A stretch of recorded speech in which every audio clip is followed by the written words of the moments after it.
আসসালামু আলাইকুম বন্ধুরা, কেমন আছেন সবাই? আশা করি সকলে ভালো আছেন। এই বইমেলা থেকে এবার কিন্তু আমি অনেকগুলো বই কিনে ফেলেছি এবং আজকে সেই বইগুলোর বুক হল ভিডিওতে আপনাদের স্বাগতম। তো বন্ধুরা, আজকে আমি প্রথম পার্টে আপনাদের বেশ কিছু ফিকশন বই নিয়ে কথা বলবো, দেখাবো যে কোন কোন বইগুলো আছে।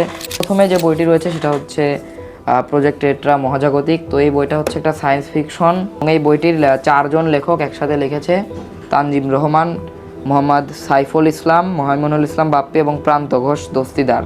তো বইটি ঋদ্ধ প্রকাশনী থেকে প্রকাশ হয়েছে। তো এই বইটি এরপরে যে বইটি রয়েছে সেটা হচ্ছে সাজ্জাদ সিয়ামের কৃষ্ণকায়া। তো সাজ্জাদ সিয়াম ভাইয়ের প্রথম যে বইটি ছিল অবিনশ্বর, সেটা কিন্তু আমার অনেক ভালো লেগেছে এবং সেটারই দ্বিতীয় পার্ট হিসেবে কৃষ্ণকায়া বইটি অনেক দিন ধরে আমার উইশলিস্টে ছিল। তো এবার বইমেলায় গিয়ে এই জন্য আমি কিনে নিলাম। তো এটা আশা করি অনেক মজা নিয়ে পড়তে পারবো। তো এরপরে রয়েছে সিদ্দিক আহমেদের লেখা সফরনামা বইটি।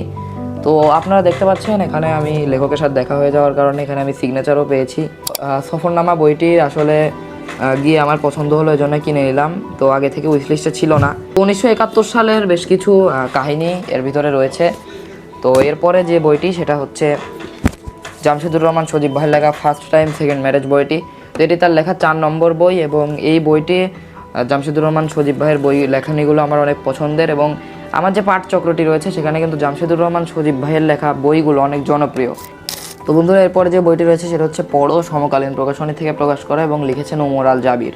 তো এই বইটি স্বয়ং প্রকাশক আমাকে উপহার দিয়েছেন এবং এই বইটা মূলত কুরআন শরীফ নিয়ে লেখা। আপনারা জানেন যে কুরআন শরীফের প্রথম যে শব্দটি ছিল সেটা হচ্ছে ইকরা, অর্থাৎ পড়ো।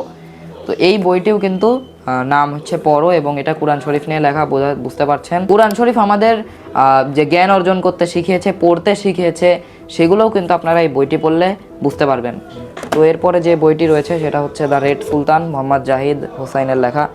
এখানে অটোমান সাম্রাজ্যের খলিফা আব্দুল হামিদ, সুলতান আব্দুল হামিদ এবং সে সময় অটোমান সাম্রাজ্যের যে রাজনীতি, অটোমান সাম্রাজ্যের যে খিলাফত, সেই ব্যাপারগুলো আপনারা এই বইটি পড়লে বুঝতে পারবেন। যে বইটি রয়েছে সেটা হচ্ছে কাজী আমির হোসেন রিপনের লেখা রুমমেট আবশ্যক, গ্যাস, পানি এবং ওয়াইফাই সুবিধা আছে বইটি। তো বইটিতে আমার এই বইটা অনুজ প্রকাশনী থেকে প্রকাশিত। আমি এখানেও কিন্তু আমার লেখকের সাথে দেখা হয়ে গিয়েছিল, সে কারণে আমি এখানে অটোগ্রাফ পেয়েছি। তো